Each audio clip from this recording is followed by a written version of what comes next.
আবারও সরকার বিরোধী বিক্ষোভে অগ্নি পরীক্ষার সামনে ইরানের সর্বোচ্চ ধর্মীয় নেতা আয়াতুল্লাহ আলী খামেনি।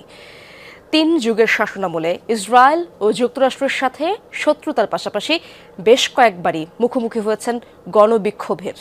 সব মোকাবেলা করেই মধ্যপ্রাচ্যের অন্যতম দীর্ঘমেয়াদী শাসক হিসেবে টিকে রয়েছেন খামেনি। ইসলামী বিপ্লবের সক্রিয় ভূমিকা রাখা খামেনি ছিলেন আয়াতুল্লাহ রুহুল্লাহ খোমেনির আস্থাভাজন। 2 মেয়াদে প্রেসিডেন্টের দায়িত্ব পালনের পর 1989 সালে খোমেনির মৃত্যুর পর হন সর্বোচ্চ নেতা। ভোগান্তি ভুলে চলে আসুন রিগালে, ওয়ারেন্টি সহ স্টাইলিশ কালেকশন নিয়ে ready Regal furniture. Mohammad Reza Shah পাহলভীর বিরুদ্ধে যে ধর্মীয় আন্দোলন শুরু করেছিলেন আয়াতুল্লাহ রুহুল্লাহ খোমেনি, তাতে সক্রিয়ভাবে অংশ নিয়েছিলেন আলী খামেনি। শাসক গোষ্ঠীর বিরুদ্ধে সরাসরি বিক্ষোভে নেতৃত্ব দিয়ে তরুণ খামেনিকে বেশ কয়েকবারই যেতে হয় কারাগারে।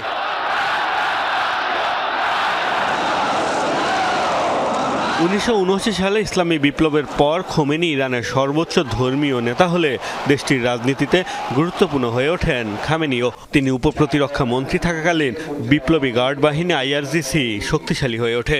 এরপর 1981 থেকে 1989 সাল পর্যন্ত সামলেছেন প্রেসিডেন্টের দায়িত্ব। 1989 সালে খোমেনির মৃত্যুর পর খামেনিকে সর্বোচ্চ ধর্মীয় নেতা হিসেবে বেছে নেয় তৎকালীন বিশেষজ্ঞ পরিষদ। তাকে এই পদ দেওয়ার জন্য সে সময় সংবিধানেও সংশোধনী আনা হয়। এর আগে 1981 সালে মসজিদে বোমা হামলায় গুরুতর আহত হয়েছিলেন খামেনি। ওই হামলায় তার ডান হাত পক্ষাঘাতগ্রস্ত হয়ে পড়ে।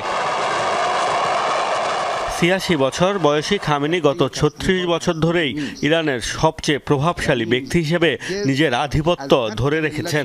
তার এই দীর্ঘ সময়ে মাসুদ পেজেশকিয়ান সহ 6 জন ইরানের প্রেসিডেন্টের দায়িত্ব সামলেছেন। 2009 সালে আহমেদিনেজাদ পুনরায় প্রেসিডেন্ট নির্বাচিত হওয়ায় ইসলামী বিপ্লবের পর সবচেয়ে বড় বিক্ষোভের মুখোমুখি হয় ইরান। 2019 সালেও অর্থনৈতিক সংকটের জেরে ব্যাপক বিক্ষোভ হয় দেশটিতে। পরের বছর দেশটিতে আবারও বিক্ষোভের নতুন ঢেউ ওঠে। 2022 সালে পুলিশি হেফাজতে মাহসা আমিনির মৃত্যুর পর হিজাব ইস্যুতেও ব্যাপক আন্দোলন ছড়িয়ে পড়ে তেহরানে। এসব বিক্ষোভ থামাতে দমনপীড়ন চালানোর অভিযোগ রয়েছে খামেনি প্রশাসনের বিরুদ্ধে। দীর্ঘ রাজনৈতিক জীবনে কুদস ফোর্স কমান্ডার কাশেম সোলাইমানি ও সাবেক প্রেসিডেন্ট ইব্রাহিম রইসি সহ হারিয়েছেন বেশ কয়েকজন ঘনিষ্ঠ সহযোগীকে। রয়েছে যুক্তরাষ্ট্র ও ইসরায়েলের সাথে শত্রুতা। তার আমলে একাধিকবার ইরান মধ্যপ্রাচ্যের মার্কিন ঘাঁটিতে হামলা চালিয়েছে। গত জুনে তেল আবিবের সাথে সংঘাতেও জড়িয়েছে দেশটি। প্রভাবশালী 2 দেশের চক্ষুশূল হয়েও বছরের পর বছর ধরে ইরানের সর্বোচ্চ নীতি নির্ধারক হিসেবে নিজের পদ অক্ষুণ্ণ রেখেছেন খামেনি। অভিযোগ রয়েছে ইসলামী শাসনের পতন ঘটাতে চলমান বিক্ষোভে উস্কানি দিচ্ছে ওয়াশিংটন ও Tel Aviv. Mostafa Mahmud, Jamuna news.